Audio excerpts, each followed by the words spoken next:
तो बच्चों, क्या हाल चाल है आप लोग का। तो आज के वीडियो में हम करने वाले हैं ह्यूमन रिप्रोडक्शन से 10 सीधे सवाल, वही पीवाईक्यूज जो एग्जैक्टली एनसीईआरटी की लाइन से फ्रेम हुए हैं। हर क्वेश्चन के साथ आपको मिलेगा एनसीईआरटी का पेज नंबर, एग्जैक्ट लाइन और नीट का क्वेश्चन किस साल से है, इसलिए ताकि आप आगे चल के कोई गलती ना करें। तो अगर आपको वीडियो पसंद आए तो लाइक करो और कमेंट में अपना स्कोर जरूर लिखना कि तुम लोगों ने कितने सही किए हैं। और इस तरीके के सीधे सवाल के लिए सब्सक्राइब करो बायो बुलेटिन चैनल को। तो आगे बढ़ते हैं। Which layer of the uterus is shed during menstruation? ये सवाल 2024 यानी हाल ही में पूछा गया था और इससे related NCERT line page number 50 में ये कहती है कि the endometrium lining of uterus is shed during menstruation.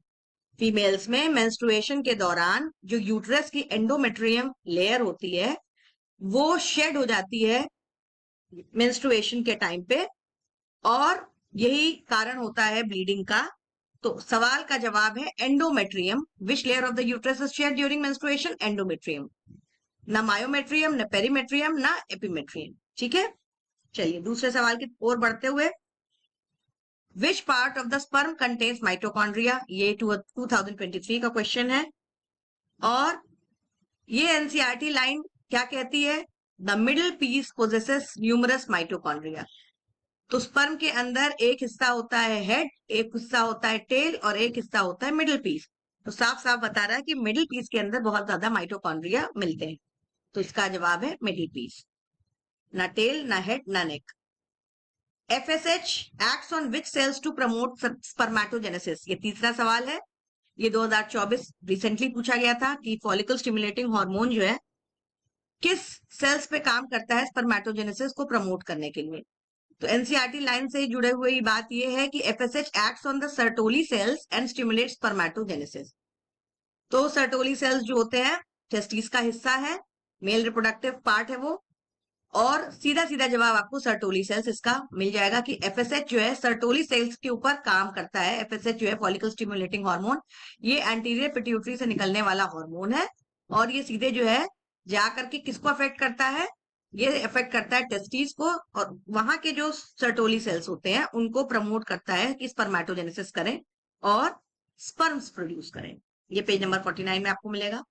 Next question पे चलते हुए, question number 4। Leydig cells are responsible for the secretion of? Leydig cells भी टेस्टिस के सेल्स है मेल्स में। पेज नंबर 49 में एनसीईआरटी लाइन कहती है कि Leydig cells produce and secrete testicular hormones called androgens, जो कि मेनली क्या होता है? टेस्टोस्टेरॉन। तो टेस्टोस्टेरॉन जो होता है वो सिक्रीट होता है लीडिक सेल से, जो कि टेस्टिस का एक इंपॉर्टेंट का पार्ट है। ये 2021 का क्वेश्चन है और ये एनसीईआरटी लाइन पेज नंबर 49 में आपको इस चैप्टर में मिलेगी। तो इसका जवाब टेस्टोस्टेरॉन है। क्वेश्चन नंबर 5 पे आते हुए, seminal plasma contains which of the following for sperm motility? Seminal plasma के अंदर क्या होता है जो स्पर्म को मूव कराता है? तो कुछ खाना होगा, वही मूव कराएगा, उसको एनर्जी मिलेगी। तो एनसीईआरटी लाइन कहती है कि the seminal plasma is rich in fructose, calcium and certain enzymes. ये पेज नंबर 51 पे आपको मिलेगा। नीट का सवाल 2022 में पूछा गया था, तो इसका सीधा सीधा जवाब फ्रक्टोज और कैल्शियम है। बाकी के ऑप्शन ग्लाइकोजन और सोडियम, लिपिड्स, फॉस्फेट, यूरिया और ग्लूकोज नहीं है। अब क्वेश्चन पूछा गया है, site of fertilization in human females is? बड़ा पॉपुलर क्वेश्चन है, 2023 का क्वेश्चन है, बहुत पूछा जाता है। Cervix, isthmus, ampulla, uterus. तो एनसीईआरटी लाइन कहती है कि fertilization occurs in the ampullary isthmic junction of the fallopian tube. Fallopian tube जो है फीमेल का रिप्रोडक्टिव पार्ट का हिस्सा है, और यहाँ पे एम्पुला और इस्थमस जहां पर मिलते हैं, एम्पुला और इस्थमस जहां पे मिलते हैं उस जंक्शन पे, वहां पे फर्टिलाइजेशन होता है। तो बेसिकली जंक्शन क्या होता है? वो एम्पुला का हिस्सा होता है, इसलिए इसको स्पेसिफाई किया गया है एम्पुला। तो इस तरीके का क्वेश्चन का जब भी आंसर आएगा, और इस्थमस भी चॉइस दी और एम्पुला भी चॉइस दी है, और हमें पता है कि फर्टिलाइजेशन होता है एम्पुलरी इस्थमिक जंक्शन में, तो हम आंसर क्या लगाएंगे? एम्पुला लगाएंगे। ये इंफॉर्मेशन पेज नंबर 52 में दी है और ये क्वेश्चन 2023 का है। Which hormone is responsible for ovulation in females?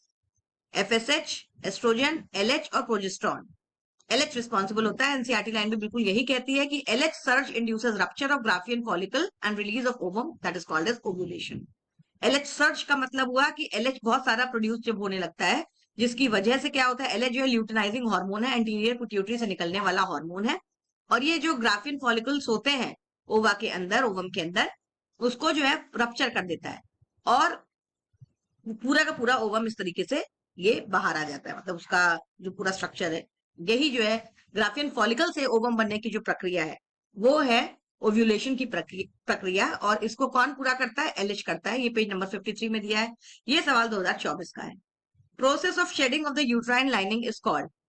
अभी पीछे आपने पहला क्वेश्चन देखा था कि यूट्रस की जो लाइनिंग है एंडोमेट्रियम, वो शेड होती है, इसकी वजह से ब्लीडिंग होती है और यही कहलाता है मेंस्ट्रुएशन। तो एनसीईआरटी लाइन में एकदम साफ साफ मेंशन है, the cycle starts with the menstrual phase when menstrual flow occurs due to the breakdown of the endometrial lining. Page number 50 में दिया है, सवाल है 2023 का। क्वेश्चन नंबर 9 में दिया है, when is meiosis 2 in the ovum completed. Meiosis 2 कब कंप्लीट होता है ओवम के अंदर? ओव्यूलेशन के दौरान, प्यूबर्टी के दौरान, फर्टिलाइजेशन के बाद, या बर्थ के पहले। Secondary oocyte completes meiosis 2 only after fertilization, ऐसा एनसीईआरटी लाइन पेज नंबर 52 में मेंशन्ड है। तो साफ साफ आपको पता चल जाएगा कि आफ्टर फर्टिलाइजेशन, जब फर्टिलाइजेशन होता है तब जाकर के सेकेंडरी oocyte अपना मियोसिस 2 कंप्लीट करती है। और ये प्रोसेस जो है कहां से चलता है, एम्ब्रियोनिक स्टेज से चलता है, इतने लंबे समय तक चलता है। ये पेज नंबर 52 में दिया है, नीट का सवाल है 2015। When does oogenesis begin in human females? Question number 10। ये वैसे ही है जैसे आपको अभी भी बताया था कि oogenesis कब शुरुआत होती है, बिफोर बर्थ, मतलब लड़की के पैदा होने से पहले ही, जब वो वूम में रहती है, जब वो कोख में रहती है 9 महीने के दौरान, उस वक्त उसका oogenesis स्टार्ट हो जाता है। तो at puberty, at fertilization, after menarche, menarche का मतलब होता है पहला मेंस्ट्रुअल साइकिल जब आती है उसको मिनाश कहते हैं।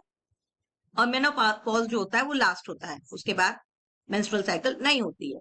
तो ये प्यूबर्टी के टाइम पे मेनार्च होती है। तो एट प्यूबर्टी और आफ्टर मेनार्च ऑलमोस्ट सेम चीजें हो गई। एनसीईआरटी लाइन कहती है कि oogenesis is initiated during the embryonic development stage.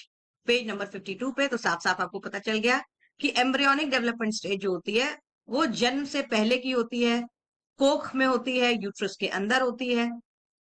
तो फिर ये है इसका आंसर, बिफोर बर्थ। तो इस तरीके से हम लोगों ने सारे जवाब सवाल कर लिए और उम्मीद करते हैं कि आपको ये सीरीज समझ में आ रही है, पसंद आ रही है। आप लोग इसको सवाल करिए और अपना स्कोर मुझे बताते चलिए।